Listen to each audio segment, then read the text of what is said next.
officially Bridgerton Day. Today, Netflix dropped season 2 of Bridgerton, which was one of my favorite shows over the past year. And believe it or not, we're seeing a lot of Bridgerton-inspired makeup trends this year. I feel like most 2022 beauty trends are either Bridgerton-inspired or Euphoria-inspired. Now, last year on social media, the show's makeup artist Linda Pierce actually shared the exact routine that she uses to create the main character Daphne Bridgerton's signature look. But of course, it was made up of mostly high-end products. So today I'm gonna be doing a drugstore version of Daphne Bridgerton's makeup routine. We're gonna jump right in, but first, if you're new here, hi, my name is Miranda.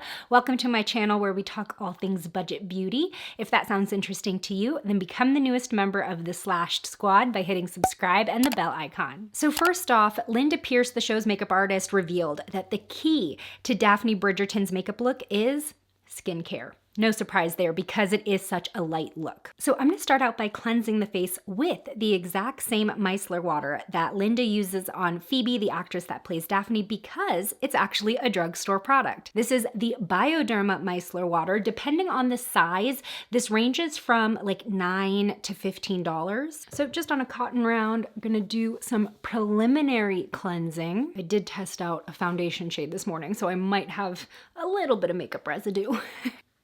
Not bad. It seems like without fail, every time I recreate a celebrity makeup routine here on my channel, always it includes an eye mask step. So Linda uses the Beauty Pro eye masks on Phoebe. I'm swapping that out for the Good Molecules Caffeine Energizing Hydrogel eye patches. These are like the best value eye patches, eye masks that you can get on the drugstore level. It comes with 30 pairs, which is like the most that I've seen in more affordable jars. And like the price per use was actually lower than other drugstore brands. So while I have these eye masks on, I want to talk about the skincare that I used last night to prep my skin for today based on Daphne Bridgerton's routine. So Linda says that at night, Phoebe uses the Drunk Elephant Marula oil. Now marula oil, great, not awesome for acne-prone skin because it's comedogenic. So as a swap, that works better for my skin and is a lot more affordable. I used the ordinary 100% organic cold-pressed rosehip seed oil. Rosehip oil does have some similar benefits to marula oil. It's anti-aging, it replenishes moisture, but it also has anti-acne benefits as well. And then the other product that Phoebe's using at night to prep her skin for becoming Daphne Bridgerton is actually, again, from the drugstore. It's the Roche-Posay Toleriane Ultra Soothing Moisturizer. Now, I don't have that exact same one, but I have one from the same line. This is the Toleriane Double Repair Moisturizer. I think this one is just a little bit more rich. So I've been loving this as a night cream, so I use this as well. All right, it's been about 15 minutes with these eye masks on, so I'm gonna go ahead and remove them. All right, let's move on to priming the face. So on Phoebe, Linda uses the Ole Henriksen Banana Primer, which is an illuminating primer with vitamin C in it. When I heard that, I immediately thought of the Milani Bright Side Primer. Not only are they both illuminating and they have vitamin C, but like they look the same. So I'm not sure if this is supposed to be a dupe, if it's a good dupe, because I've never used the Ole Henriksen product, but I think we're gonna get pretty similar results with this. So I'm not gonna take too much because being an illuminating primer, this does have like micro shimmer in it. And I know that's not everybody's cup of tea. Honestly, usually it's not mine either. But what I find with this primer is that once you do go over it with foundation, it doesn't look shimmery. It really just comes through as a glowiness from your skin. I'm gonna put a little extra where I want to be more glowy. So the tops of my cheeks, a little bit like underpainting with highlighter, and a little bit on my forehead. Now the foundation that Daphne Bridgerton wears is the Chanel Vitalumiere Aqua Foundation. This is a very lightweight, watery formula with light coverage. And I think a good drugstore swap for this would actually be the L'Oreal Skin Paradise Tinted Moisturizer, but I am in between shades right now and they're pulling very yellow on me. So today I'm gonna try to get the look with the ColourPop Pretty Fresh Foundation. This is a water-based hydrating formula. I think it'll give us the same effect. Now, if you watch this channel, then you know that this is the third time that I've tried this foundation. I cannot get a good color match to save my life. in ColourPop foundations and concealers because they all oxidize and it's really hard to tell what the finished shade is gonna be. So today I'm using Light 50W. I mentioned I tested this a little bit earlier this morning, and once it oxidized, it seemed to match me better than the other two that I tried, which were like straight up yellow and orange. So basically for the skin, what you want is a natural finish, nothing too matte or flat, very much your skin but better. For some people that might be a lightweight tinted moisturizer, that's not me. And I think ColourPop considers this a medium coverage foundation, medium buildable. So that was just one pump, and I think we got really decent coverage and color match. Finally! I'm just going over some of my hyperpigmentation spots that I can see through the foundation. You can see where I just applied a fresh layer, how much this oxidizes though. It makes it so hard, even with testers in store, to figure out what to buy. Like I said, third time's the charm, I guess. Now, Linda didn't share what she uses on Phoebe's brows, but if you watch the show and you kind of take an up-close look at her makeup, Daphne does have pretty soft but full brows. So for that, I'm going to use the Ulta Beauty Brow Powder. This is my go-to brow powder. I use the shade Espresso, which is nearly black. And I'm just gonna kind of go into the sparse areas, smooth those out, but I'm not going for a sharp shape here, keeping everything very soft, kind of minimizing the angle of my arch as well. Now to prep the eyes, Linda does use the Urban Decay Primer Potion, a classic, and I'm going to be using the Milani eyeshadow primer in its place. Now let's talk about Bridgerton eyeshadow, because in case you don't know, the higher end brand Pat McGrath Labs did come out with a Bridgerton eyeshadow palette. And I question whether anybody at the brand actually watched the show. There's not a lot going on the eyelids on any of the women in the show. Like, it's so soft, very, very subtle, but Pat McGrath came out with this eyeshadow palette that has like sultry colors and bright colors, and the looks that they advertise to like promote the palette are like Instagram baddie makeup looks, like very heavy, very smoky, and I'm like, what is this?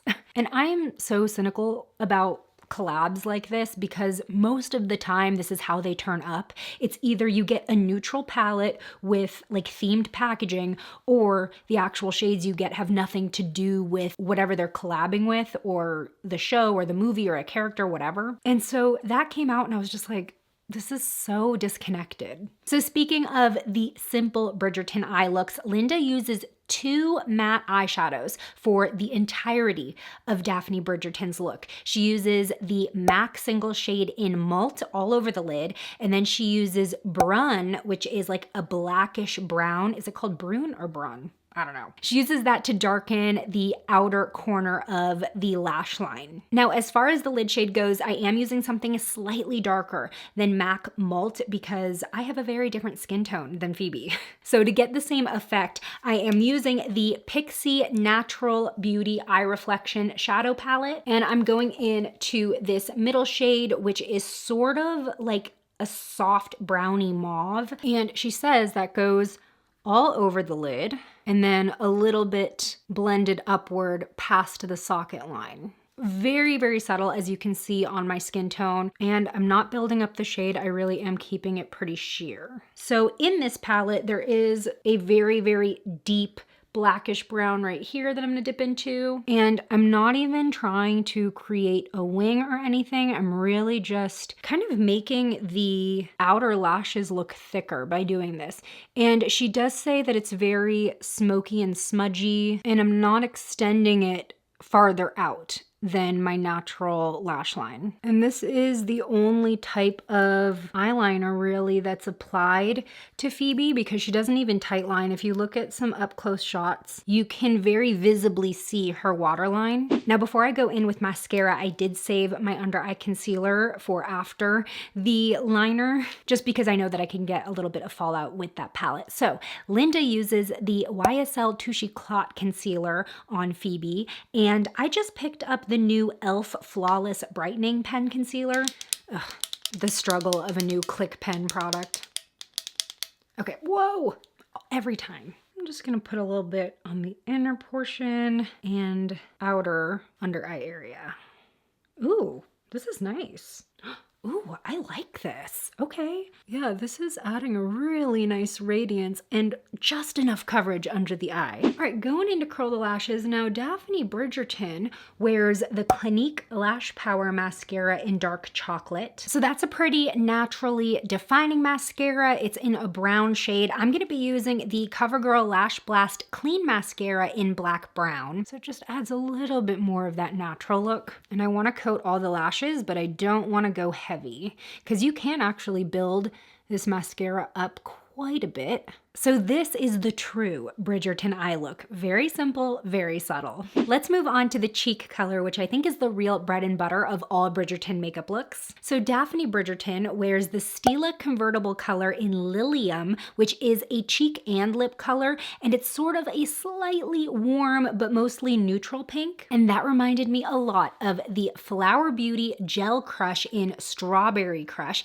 This again is a lip and cheek kind of gel slash cream product, and both of them do have like a radiant dewy finish. And since there is no highlight or contour involved, we are just putting blush on the cheeks, having something that is glowy and radiant really helps define the face. So I'm taking a stipple brush and loading it up with the product so that way we're not dragging the foundation by putting this straight on the face. And I'm just gonna start stippling at the apple of the cheek. And if you look at some of the show stills of Daphne Bridgerton, you can tell that her blush is draped a bit. So I'm gonna work upward a little bit toward my temples. You can just see how beautiful and subtle and glowy this blush is. I love it. And it's automatically adding a highlight to the cheekbone because of the finish. Also, draping the blush versus just kind of putting it at the middle is going to help add a little bit of a natural contour effect without actually having to add a contour product or a bronzer. And this is just gonna add to that like bouncy, youthful skin look. And finally, we're at our last step in this Bridgerton makeup routine, the lips. Daphne uses the Charlotte Tilbury Pillow Talk pencil. In its place, I'll be using the Kokie Cosmetics retractable lip liner in Warm Nude. And in general, you just want to pick a shade that is very subtle on your skin tone. It's not adding a ton of color, but it does allow you to just define the lips a little bit. I'm adding a little bit of definition at the Cupid's bow there. And just lightly blending the color upward into the center portion of the lips. And Daphne Bridgerton is actually wearing a drugstore product to finish the lips, but it's not a lip product at all. Linda uses the Pixi Sheer Cheek Gel on Phoebe's lips just for a nice wash of color. This is $14 at Ulta Beauty and a really, really pretty sheer cheek color, but you can use it as a lip tint as well. So I'm just taking it on the finger and dotting it on. This is the shade Natural. There are 3 shades, and she didn't specify which one she uses on Phoebe, but just looking at photos, it's this one. This is actually a really good hack. Like, I'm gonna do this from now on. Well, this is what I imagine I'd look like if I were in Bridgerton. This drugstore Daphne Bridgerton makeup look is definitely different from my own personal no makeup look. I love how youthful yet elegant it is. If you're a fellow Bridgerton fan, I want to know which character's style do you love most? Tell me in the comments below. Today's shout out goes to Elena. Thanks for being a member of the Slashed Squad. And join me over in this video next where I try makeup from the Balm for the first time in forever. Is it as good as I remember? Let's find out. I'll see you over there. Bye.